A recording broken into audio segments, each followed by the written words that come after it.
네, 여러분 반갑습니다.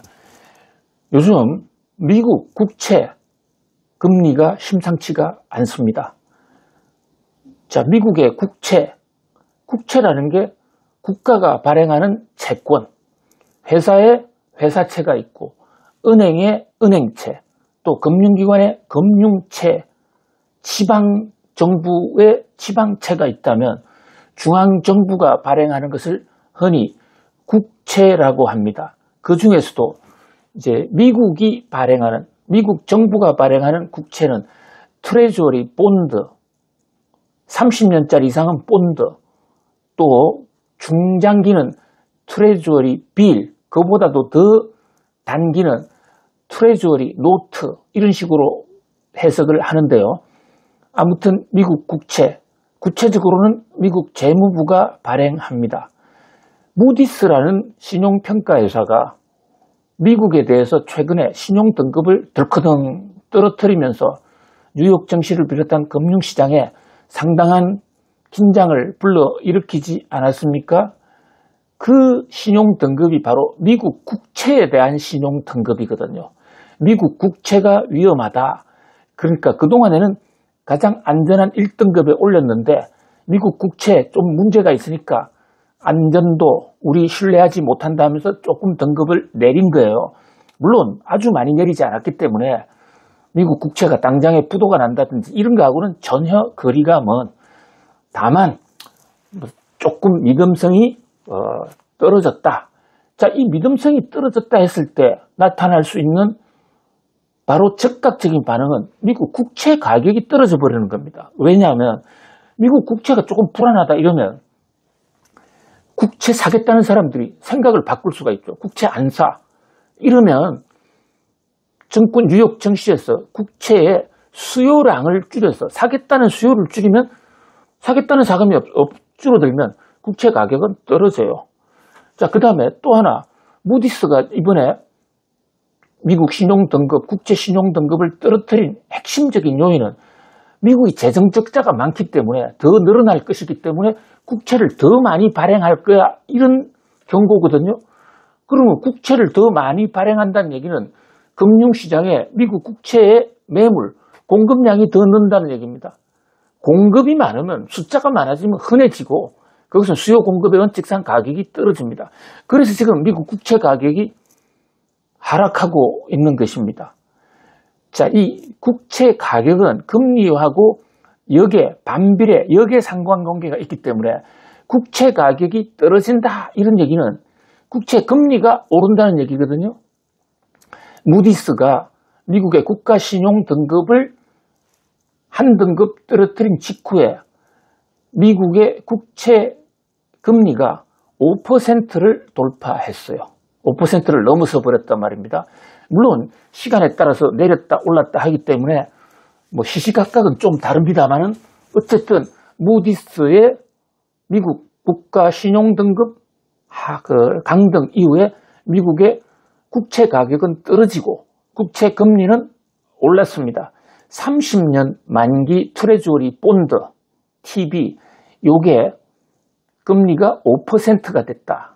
자, 지금 최근 30년 동안 미국 정부가 조달했던 국채를 발행해서 조달할 때 그 국채 발행 평균 금리가 3%대 초반이에요. 그런데 5%다? 이것은 최근 30년 평균치하고 비해서 굉장히 높은 수준입니다. 그 다음에 또 하나 중요한 대목은 지금 미국의 기준금리가 2024년 9월 달부터 뚝뚝뚝 떨어졌잖아요. 최고점 대비해보면 상당히 많이 떨어졌거든요.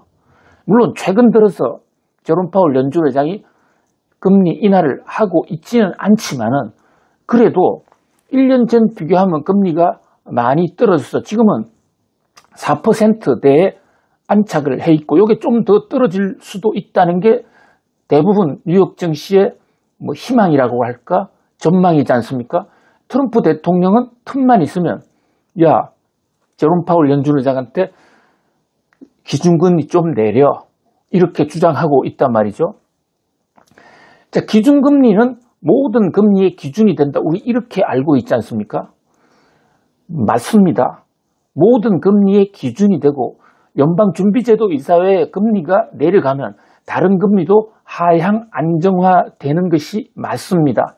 그러나 여기서 중요한 대목, 기준금리는 강제금리가 아니라는 겁니다.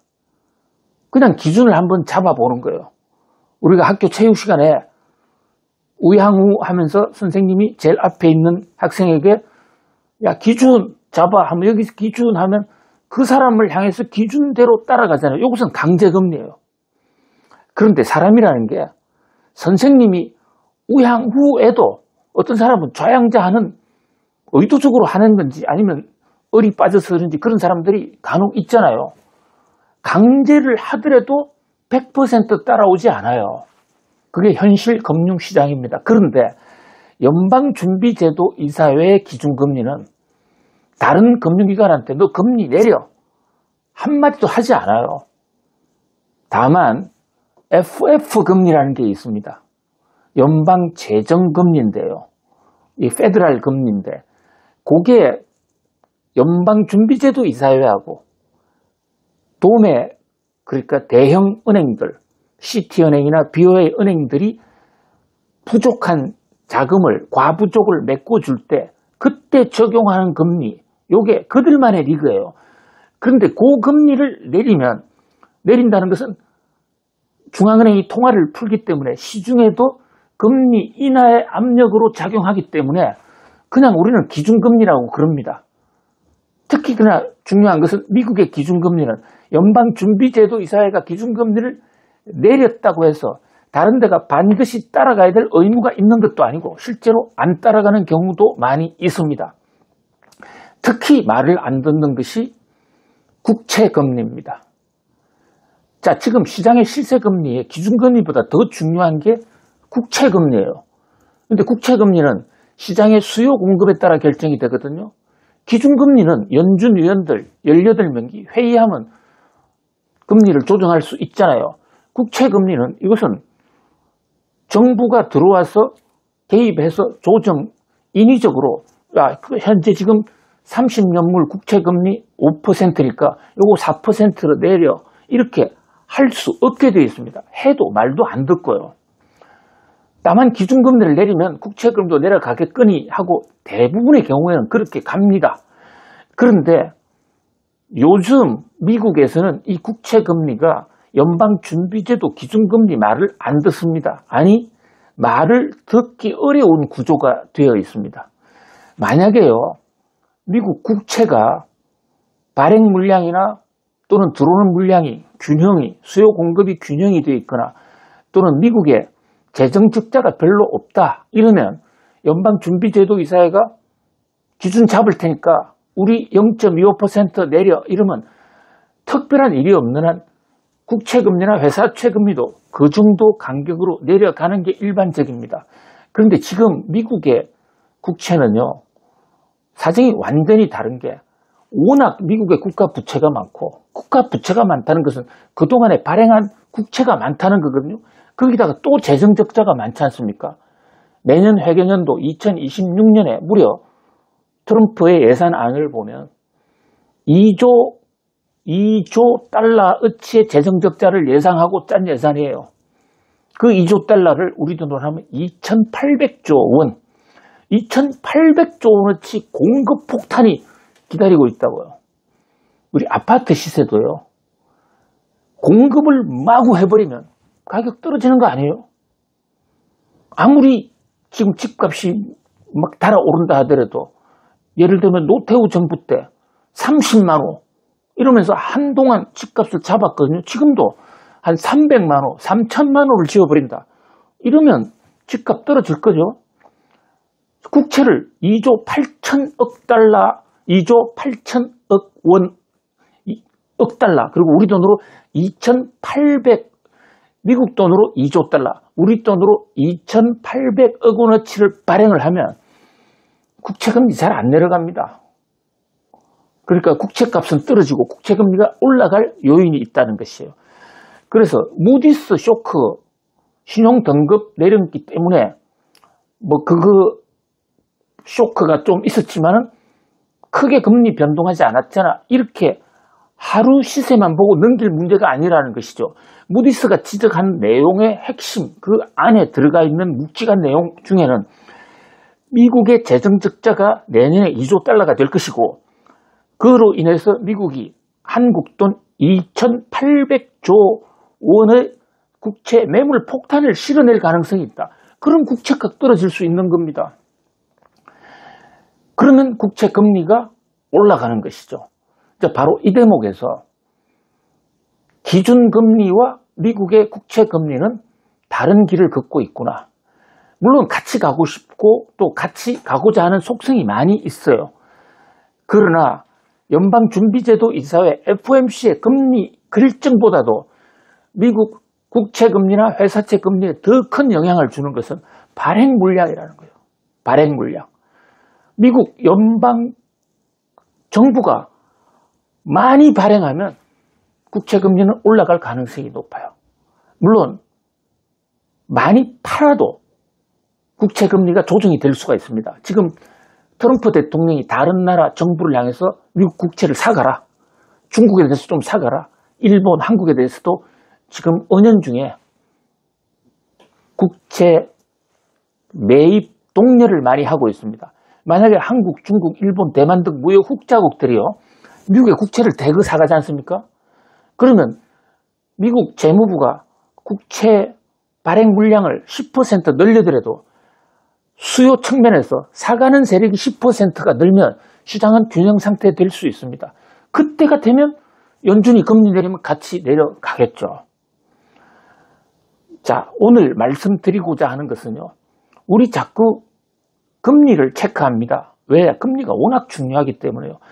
금리 앞에 장사 없습니다. 부동산 가격이든 주식 가격이든 중장기적으로 보면요, 금리가 내려가면 주가는 오르고 집값은 오르고, 또 금리가 폭등하면 금융상품, 실물 자산 가치 뭐 이런 것들이 가격이 뚝뚝뚝 떨어지게 되어 있습니다. 그래서 우리가 금리를 매일같이 체크하고 연방준비제도 이사의 금리 인하를 특히 김대호 TV에서는 생중계 얼마나 많이 지금 영상을 쏘고 있습니까? 특히 결정적인 시점에 그 시간에 신속하게 쏘는 것이 중요하거든요. 그럴 때도 제가 그때마다 영상을 올릴 때 우리 구독자님들에게 매번 얘기할 수가 없지 않습니까? 당장에 기준금리 떨어졌다는 사실, 이게 왜 떨어졌고 앞으로 어떻게 될 것이다, 이 사실을 말씀 올리기에도 제한된 지금 영상 시간이 한정이 있는데, 그 대목에서 기준금리는 떨어지지만 국채금리는 또 어떻게 될 것입니까? 이곳은 또 다른 문제 이슈가 된단 말이죠. 적어도 미국의 현재의 국채 구조 상황 속에서는. 그런 면에서 이번에 무디스 사태, 무디스 충격을 계기로 왜 미국의 국채금리는 기준금리를 안 따라가느냐? 그렇다면 기준금리와 국채금리의 차이는 도대체 무엇인가? 이 대목을 이번 영상에서 중점적으로 말씀 올렸습니다. 어쨌든 국채금리든 기준금리든 세계경제의 생사여탈권을 쥐고 있다, 이렇게 볼 수가 있어요. 그 금리 오르고 내리는 또는 오르고 내릴 조짐이 있다, 이럴 경우에도 우리 구독자님들에게는 신속하게 바로바로 영상 찍어 올리겠습니다. 구독자 여러분들, 오늘도 성공하세요. 감사합니다.